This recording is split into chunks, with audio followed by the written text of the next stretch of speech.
So about 2 years ago, I find myself in Galveston, Texas on a guys' weekend with this group of knuckleheads here. And it's kind of a mastermind group where we just get together and challenge each other and have a great time. But there's a service project as a part of these weekends. Well, in Galveston, there's a children's hospital, Shriners Hospital. So we called them up and said, don't know what you need, but we're here. We're making ourselves available. Whatever you need, you got it. And they said, well, since it's a children's hospital, there's a game room where the kids go to get away from their treatment and all that other stuff. So if you guys wouldn't mind coming up to the 8th floor and just play with them. And we're like, we can do that all day long. And then she drops this little nugget. She goes, now, mind you, none of them speak English. And I'm thinking, whoop, little anxiety there. I mean, not to brag, but I am non-conversational and illiterate in well over 120 languages. So I've got that going for me. But, we figure we'll figure it out.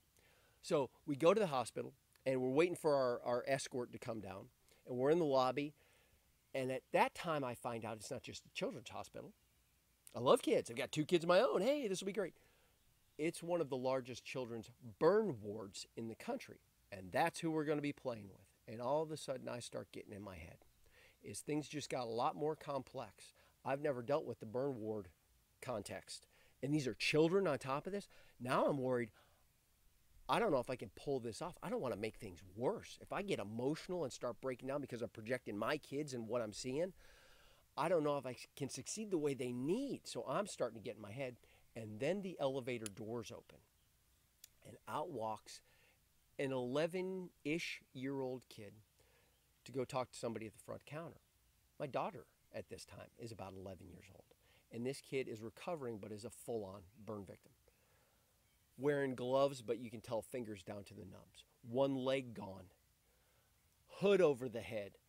His nose has been burned off. Ears are gone. You can see the charred lips through the mask. But you hear the voice of an 11-year-old kid.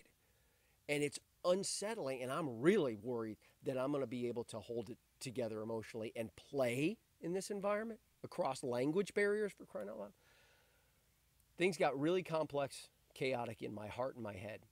And then Dave Keller, one of the guys in the group, maybe talking to himself, but he says to me, he goes, man, Kevin, here's how I'm approaching this today. If I can just make one kid's day a little better today, I think that's a good target. I think I can do that. And like that, Dave did what leaders do, what good leaders do in an environment of chaos and uncertainty. They make the complex simple. There's a lot of noise in the environment. But he said, if I can just orient my mindset and my heart this way, I think the rest kind of takes care of itself. Folks, in this crazy COVID environment, Lord knows there's a lot of things you could focus on. A lot of noise, a lot of things that generate anxiety. But maybe we've got the opportunity to help filter through that and offer a mindset and a heart orientation that makes the complex simple. You know what? I can't control respirator production. I can't control testing rates. There's a lot I can't control, but I think I can focus on listening more today than I normally do. I can pray with a little bit of gratitude today. I can, as a business leader, I can reach out to my employees or my customers with my heart focused on how you doing, checking in on them as a person. You know what? We can get to the other stuff and the contract rates and the projects you're working on. We'll get there. But I want to check in on you and your family, the humans in front of me. And I think if I get that right, the rest of it will kind of address itself. How'd it go in Galveston?